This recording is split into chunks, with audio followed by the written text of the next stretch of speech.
AI is here to stay. It's it's happening everywhere at the moment. Everyone's curious about it. Um, you know, doing it well and doing it correctly really are crucial to the success of it, and also seeing the value of it. The automation play around automating repetitive tasks, there's a lot of stuff right now around ChatGPT and all these large language models, which is bringing AI down to the kind of common level for business, rather than it being something that just the technology teams and the geeks of the company were looking at. Now it's readily accessible to everyone, which is great.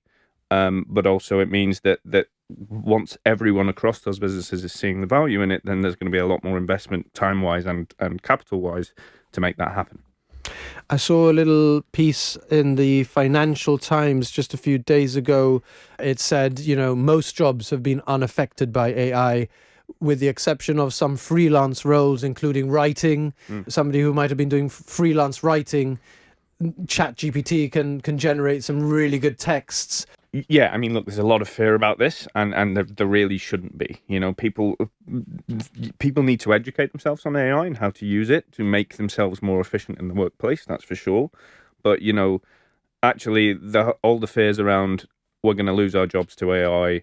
You're not going to lose your jobs to AI. There's a chance you're going to lose your job to someone who understands and utilizes AI in their working day, so they perform more efficiently than you. That's where the risk is. As long as people are staying educated, making sure they're up to speed, always developing, that they're absolutely safe. But if you say you don't want to use it, you might lose your job to someone who is using it and therefore can be more efficient in the workplace, because at the end of the day, that's what business wants. What are you most excited about?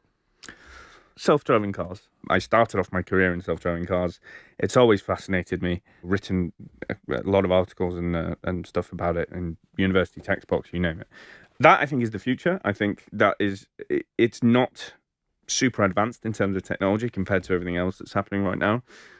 But in terms of time saving and just general fun, I think that's always been my kind of up my sleeve, as that would be the one that I'd be like, oh, finally, that's ready.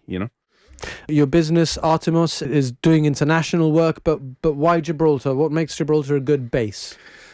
Really, in terms of being able to operate within the EU, but also have easy access to the Americas, is really useful for us as kind of being a halfway house.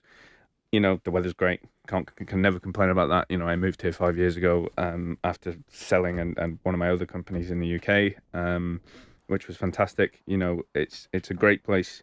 The thing with technology companies is their valuations in terms of what the businesses are valued at are always so much higher than traditional business. So, coming somewhere like this is certainly, the tax position is obviously favorable. No one's going to argue with that.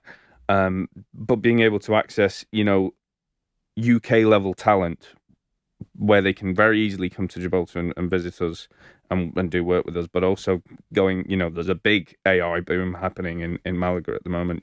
I think Google's just opened a new office there. There's a lot of stuff going on over there at the moment, which we're very close to as well. But then also, we can really, it's kind of a central point for all the areas that we would touch. So yeah, no, I really like it here.